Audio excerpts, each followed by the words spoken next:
Well, hi everyone. This video is in response to a viewer's comment, a viewer who was watching the video I did about using the star pearl and the soul contract together, and how I feel like the soul contract system is deeply behind the gene key system.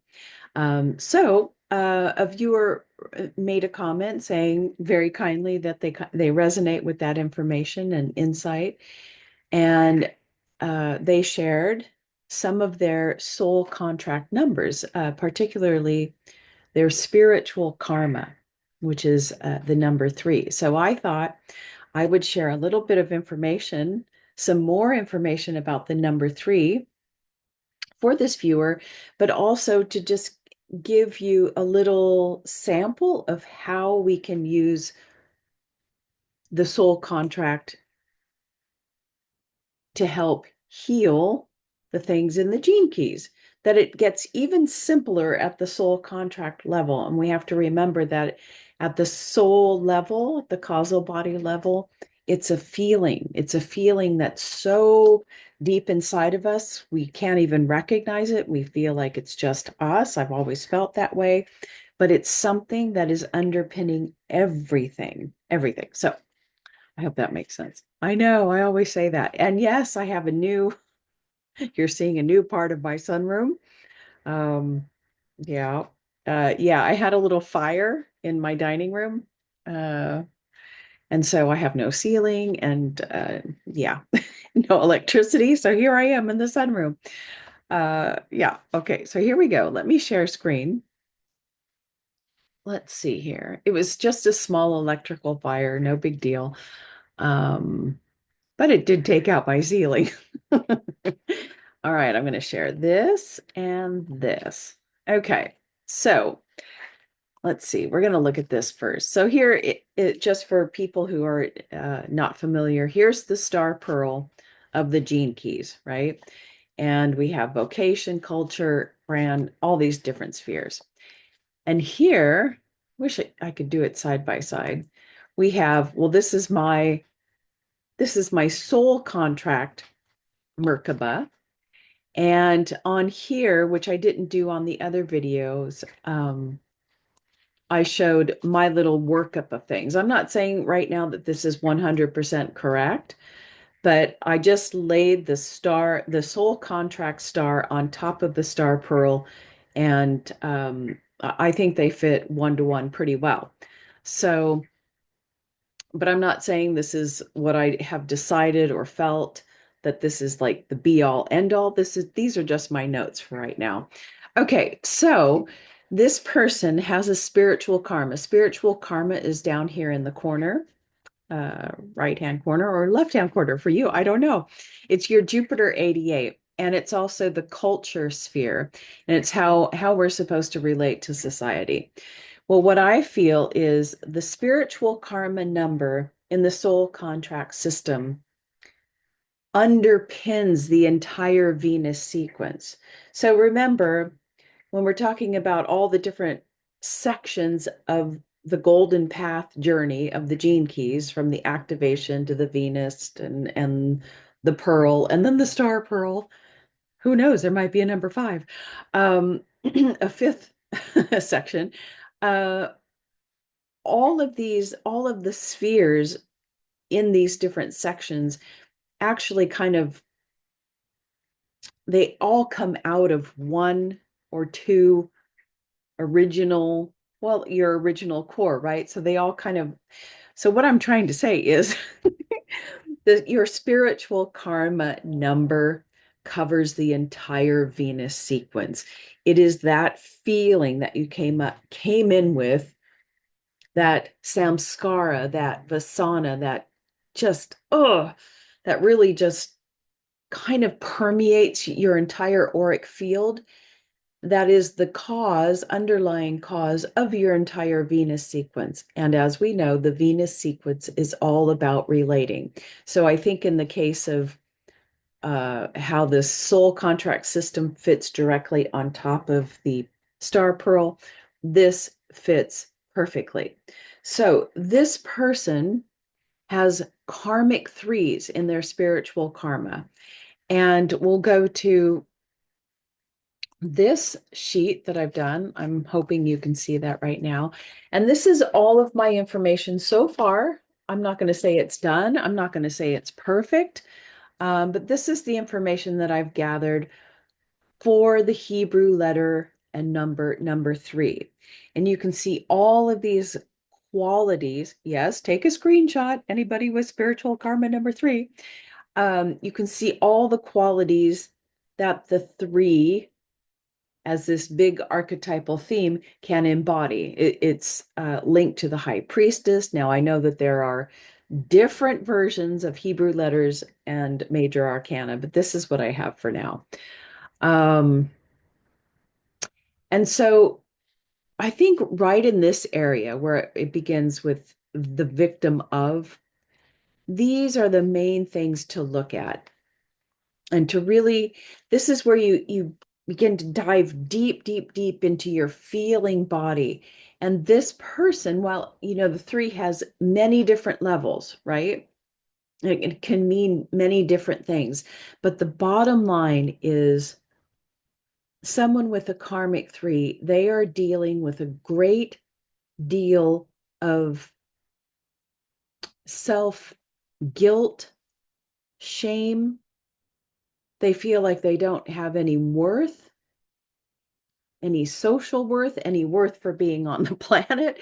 They just have nothing of value to offer others. And so they are constantly seeking outside of themselves, either through achievements or how they look, or just to other people, to tell them that they are worthwhile. But this is where they have to go inwards and find that feeling, whatever that feeling is, whether it's shame or guilt or just not liking themselves. Oh, I have nothing of value. Find that feeling, and that's the feeling that has to be transformed. And I've taken this from the Enneagram 3 because all these numbers like all fit together.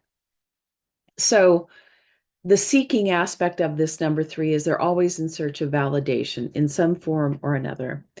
The false belief that they received as a child is it's not okay to have your own feelings and your own expression. And it's not even okay to express your feelings, right? So somewhere along the line in their childhood, or from other lifetimes that they brought in, they came in with, oh, I really need to keep my mouth shut. No one wants to hear from me. Or they talk too much. So they talk too little or talk too much. But they've shut down their feeling body. They may not even have access to their feelings. They may not even know what they feel. So this is a really deep, dark well that someone with a karmic 3 has to get to. They have to go way deep. And what this person needed to hear as a child was, you are loved for yourself, right?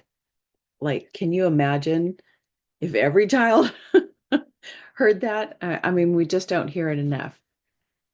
Anyway, so this is all about how this person feels. And can you imagine how your entire Venus sequence and the sphere of your culture, which is how you're to relate into society, how if you could heal that deficiency feeling within yourself and could transform it into, yes, I'm here, I'm alive, I am of value, of course. I mean, God, creation, doesn't create anything that doesn't have value. And suddenly you begin to see your own uniqueness, your value, you have confidence, how that entire feeling frequency would change everything in your life. So this is very, very powerful work. What else do I want to see? So the number 3 and the number four are so intertwined, they're almost the same number. The number three and the number four is it's of course about our expression into society, but it's having the number three is about giving, expressing our uniqueness into the world. It's about, in the Hebrews, they call it, it's about having mercy for others, being the doer of good deeds. Um, but it's also because it's so inseparable from the number four, is that it may have a difficult time receiving because the number four is about receiving, but because they're so inseparable, they're they're one and the same. So I have a feeling that the number three, really not feeling its value, has a very difficult time receiving insight and guidance from the guides, from source, just from being in harmony with the whole, because they don't feel of value. And of course, your helpers are only able to, they only go by your frequency and your light frequency. And when they see a little light, a little candle that is so dim and it doesn't feel it has any value, well, then they have a difficult time giving you insight, right? Because we're talking about complement. We have to have, we have to be the energy we want to be or we want to receive, right? So perhaps even the karmic three person has a difficult time even receiving compliments, even though they are in search of validation and confirmation and in search of their, please, somebody tell me who I am. What am I here to do? Do I have anything of value? Even if they get that consistently from people, I think that they cannot hear it and receive it because they don't feel it. They've never recognized it within themselves. So, okay, that's enough of that. Um, yeah, I hope you've all taken your screenshot if you need to.